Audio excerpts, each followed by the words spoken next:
राधे राधे प्यारे भक्तों, जय श्री हरि, जय माँ लक्ष्मी। प्यारे भक्तों, आप सभी को हमारे यूट्यूब चैनल रोहिणी ज्ञान में हार्दिक स्वागत है। प्यारे भक्तों, आज आप स्पान करेंगे माघ मास महात्म्य की 23वां अध्याय कथा। कल की अध्याय कथा के बाद आज इस अध्याय कथा को ध्यानपूर्वक अंत तक सुनिएगा और लास्ट में संपदा माता की कथा भी सुनाई जाएगी, उसे भी ध्यानपूर्वक सुनिएगा। तो चलिए पहले अध्याय कथा सुनते हैं। लोमस ऋषि जी कहने लगे कि जिस पिचास को देवधूति ने मुक्त किया वह पहले त्रिवर्ण नगर में चित्र नाम वाला राजा था। वह बड़ा सूरवीर, सत्यप्रारी तथा पुरोहितों को आगे करके यज्ञ आदि किया करता था। दक्षिण दिशा में उसका राज्य था और उनके कोष धन से भरे हुए थे। उनके पास बहुत से हाथी, घोड़े और रथ थे और वह अत्यंत शोभा को प्राप्त होता था। बहुत सी स्त्रियों के साथ किंडा करता था और अनेक यज्ञ उसने किए थे। वह नित्य अतिथियों की पूजा किया करता था और शस्त्र विद्या में निपुण था। ब्रह्मा, विष्णु, महेश तथा सूर्य की पूजा सदैव किया करता था। वह जंगल में भी स्त्रियों से घेरा हुआ किंडा किया करता था। एक बार वह पाखंडियों के मंदिर में गया और वेदहीन भस्म लगाए महात्मा बने हुए पाखंडियों से उस राजा की बातचीत हुई। पाखंडियों ने कहा कि हे राजन, शिव धर्म की महिमा सुनो। इस धर्म के प्रभाव से मानुष पाप को काटकर मुक्त हो जाता है। सब श्रेयों में शिव मात्र ही मुक्त देने वाले हैं। शिव की आज्ञा के बिना दान, यज्ञ और तपो से कुछ नहीं बनता। शिव का सेवक होकर भस्म धारण करने, जटा रखने से ही मानुष मुक्त हो जाता है। जटा धारण करने तथा भस्म लेपन से ही मानुष शिव के समान हो जाता है। इसके बराबर कोई पुण्य नहीं है। जटा भस्म धारण किए हुए सभी योगी शिव के दृश्य होते हैं। अंध, जड़, नपुंसक तथा मूर्ख सब जटा से ही पहचाने जाते हैं। रुद्र वर के शिव भी पूजनी है। विश्वामित्र क्षत्रिय होकर तप से ब्राह्मण हो गए। वाल्मीकि चोर होकर उत्तर ब्राह्मण हो गए। अतः शिव पूजन में किसी बात का विचार नहीं है। तप से ही ब्राह्मण प्राप्त होते हैं, जन्म से नहीं। इस कारण शिव का दर्शन उत्तम है तथा शिव के सिवाय दूसरा देवता का पूजन ना करें। शिव तपस्या को विष्णु का त्याग करना चाहिए। विष्णु की मूर्ति का पूजन नहीं करना चाहिए। विष्णु के दर्शन से शिव का द्रोह उत्पन्न होता है और शिव के द्रोह से राख आदि नरक मिलते हैं। इसी से भय सागर से पार होने के लिए विष्णु का नाम भी नहीं लेना चाहिए। शिव भक्ति निष्कोच होकर जो शिव से प्रेम करता है वह कैलाश में वास करता है, इसमें कुछ संदेह नहीं। इस धर्म का पालन करने वालों का कभी नाश नहीं होता। इस पाखंडी के ऐसे वचन सुनकर राजा ने मोह में आकर उनका धर्म ग्रहण कर लिया और वैदिक धर्म को त्याग दिया। वह श्रेष्ठ शर्वरी और ब्राह्मणों की निंदा करने लगा। उनके अपने घर के अग्निहोम को बुझा दिया और धर्म के कार्य बंद कर दिए। विष्णु की निंदा और वैष्णवी से दृश्य करने लगे और बोलेंगे, कहाँ है विष्णु? कहाँ देखा जाता है? कहाँ रहता है? किसी ने देखा है? और जो लोग नारायण का भजन करते थे उनको दुख देता था।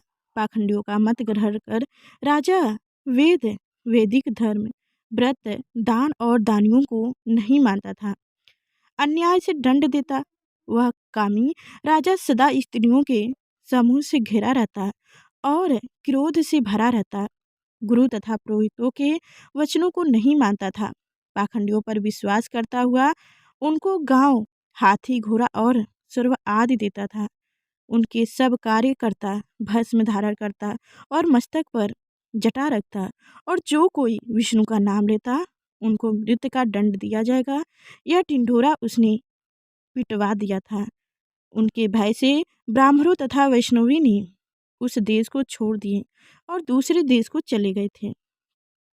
सारे देशवासी केवल नदी के पानी, जल से जीते थे। जिनके दुख होकर वृक्ष आदि नहीं लगाते थे, ना ही खेती बाड़ी करते थे। प्रजा अन्न के प्रभाव से गला सरा अन्न भी खा लेती थी। आचार, विचार, अग्नि क्रिया सबको छोड़कर काल रूप की तरह वह राजा शासन करता था। कुछ काल पश्चात उस राजा की मृत्यु हो गई और वैदिक रीति से उसकी क्रिया भी नहीं की गई। यह यमदूतों ने उनके प्रकार के दुख यमदूतों ने अनेक प्रकार के दुख उठाता रहा। कहीं लोहे की कीलों पर से चलता पड़ता, कहीं जलते अंगारों पर चलता पड़ता।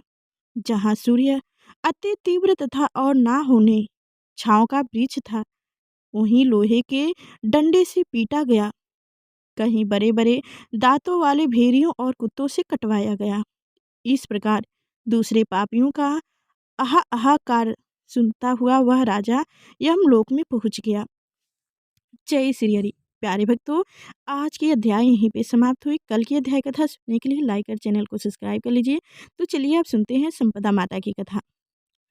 एक समय की बात है, राजा नल अपनी पत्नी दमयंती के साथ बड़े प्रेम से राज्य करते थे। होली के अगले दिन एक ब्राह्मणी रानी के पास आई। उसने गले में पीला डोरा बांध रखा था। रानी ने उससे डोरे के बारे में पूछा तो वह बोली, डोरा पहनने से सुख संपत्ति अन्य धन घर में आते हैं। रानी ने भी उससे डोरा मांगा। उनके उनके रानी को विधिवत डोरा देकर कथा कही। रानी के गले में डोरा बांध देखा। राजा नल ने उनके बारे में पूछा। रानी ने सारी बात बता दी।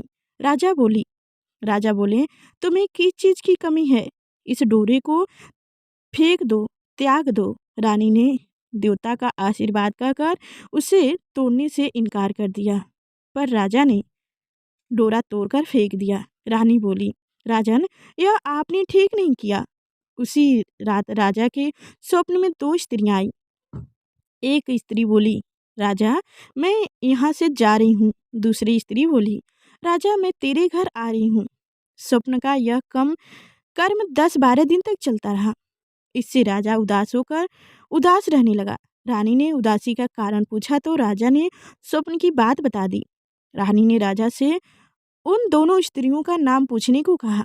तब राजा ने उनसे उनके नाम पूछे तो जाने वाली स्त्री ने अपना नाम लक्ष्मी तथा आने वाली स्त्री ने दरिद्रता बताया। लक्ष्मी के जाते ही सब सोना चांदी मिट्टी हो गए। रानी सहायता के लिए अपनी सखियों के पास गई, पर उनको पठाने देख कोई भी उनसे नहीं बोला। दुखी मन से राजा रानी 5 वर्ष के राज्य कुंवर के साथ जंगल में कदमूल खाकर अपने दिन बिताने लगे। चलते चलते राजकुंवर को भूख लगी तो रानी ने कहा, यहाँ पास ही के एक माली रहती है जो मुझे फूलों को हार दे जाती थी। उससे थोड़ा छाछ दही मांग लाओ। राजा मालन के घर गई। वह दही छाछ बोली नहीं है। राजा के मांगने पर उसने कहा, हमारे पास तो छाछ दही कुछ भी नहीं है। राजा खाली हाथ लौट आया। आगे चलने पर एक विश्वधार सर्फ ने कुंवर को डस लिया और राजकुमार का प्रांत हो गया। विलाप करती रानी को राजा ने धैर्य बंधवाया, धैर्य रखने को कहा। अब वो दोनों आगे चले। राजा दो तीतर मार लाया। भुने हुए तीतर भी उड़ गए। उधर राजा स्नान कर धोती सुखा रहा था कि धोती उड़ गई। रानी ने अपनी धोती फाड़ कर राजा को दी। वो भूखे प्यासे ही आगे चल दिए। मार्ग में राजा के मित्र का घर आया था। वहां जाकर उसने मित्र को अपने आने की सूचना दी। मित्र ने दोनों को एक कमरे में ठहराया, जहां मित्र ने लोहे के औजार आदि रखे हुए थे। देवयुग से वो सारे औजार धरती में समा गए। चोरी का दोष लगने के कारण वो दोनों रातें रात वहां से भाग गए। आगे चलकर राजा की बहन का घर आया। बहन ने एक पुराने महल में उनके रहने की व्यवस्था की। सोने के थाल में उसने भोजन भेजा दिया, पर थाली मिट्टी में बदल गई। राजा बड़ा लज्जित हुआ। थाल को वहीं गाड़ कर दोनों फिर चले पड़े। आगे चलकर एक साहूकार का घर आया। वह साहूकार राजा के राज्य में व्यापारी करने के लिए जाता था। साहूकार ने भी राजा को ठहरने के लिए पुरानी हवेली में सारी व्यवस्था कर दी। पुरानी हवेली में साहूकार की लड़की का हार का हीरा का हार टंगा हुआ था। पास ही दीवार पर एक मोर अंकित बनवाए गए थे। वह मोर ही हार निकलने लगी। यह देखकर राजा रानी वहां से भी चल गए। अब रानी बोली, किसी के घर जाने के वजह जंगल में लकड़ी काट बेचकर ही हम अपना पेट भर लेंगे। रानी की बात से राजा सहमत हुए। अंत वो एक सूखे बाग में जाकर रहने लगे। राजा रानी के बाग में जाते ही बाग हरा भरा हो गया। बाग का मालिक भी बड़ा प्रसन्न हुआ।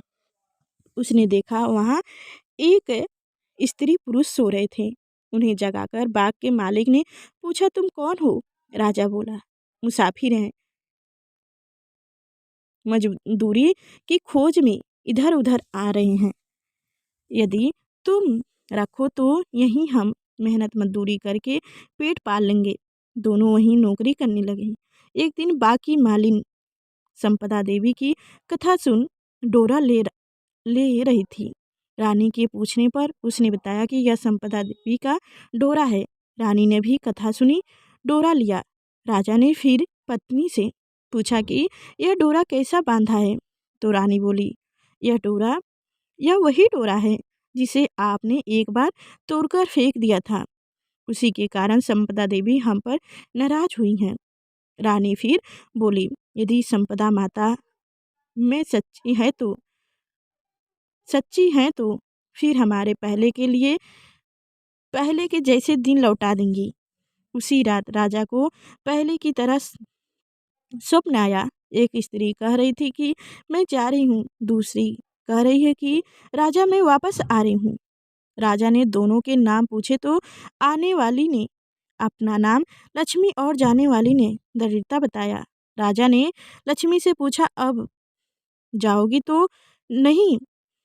लक्ष्मी बोली, यदि तुम्हारी पत्नी संपदा का डोरा लेकर कथा सुनती रहेगी तो मैं नहीं जाऊंगी। यदि तुम डोरा तोड़कर फेंक दोगे तो चली जाऊंगी। बाग की मालिन जब वहाँ की रानी को हार देने जाती तो संपदा दमवंती हार गूंथ कर देती। हार देखकर रानी बड़ी प्रसन्न हुई। उसने पूछा कि हार किसने बनाया है? तो मालिन ने कहा, कोई पति पत्नी बाग में मजदूरी करते हैं, उन्होंने ही बनाया है। रानी ने मालन को दोनों परदेशियों के नाम पूछने को कहा। उन्होंने अपना नाम नल दामवंती बता दिया। मालन दोनों से क्षमा याचना करने लगी। राजा ने उनसे कहा, इसमें तुम्हारा क्या दोष है? हमारे दिन ही खराब थे। अब दोनों अपने राजमहल की तरफ चली। राह में साहूकार का घर आया। वह साहूकार के पास गई। साहूकार ने नई हवेली में रहने को ठहरने का प्रबंध किया। तो राजा बोले, मैं तो पुरानी हवेली में ही ठहरना चाहता हूँ। वहाँ साहूकार ने देखा दीवार पर चित्रण मोर नौलखे हार उगल रहा था। साहूकार ने राजा के पैर पकड़ लिया।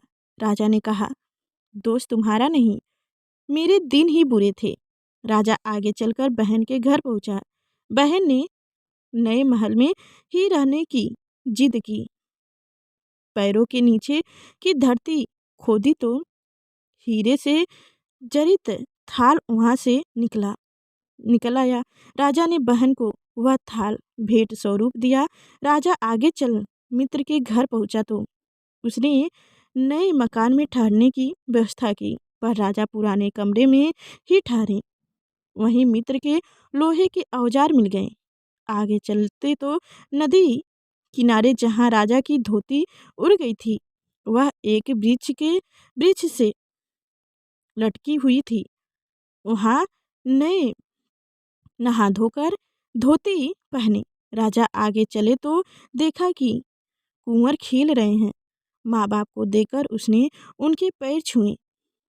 नगर में पहुंचकर राजा की मालन दुर्बा लेकर आई तो राजा बोला, आज दुर्बा लेकर आ रही हो?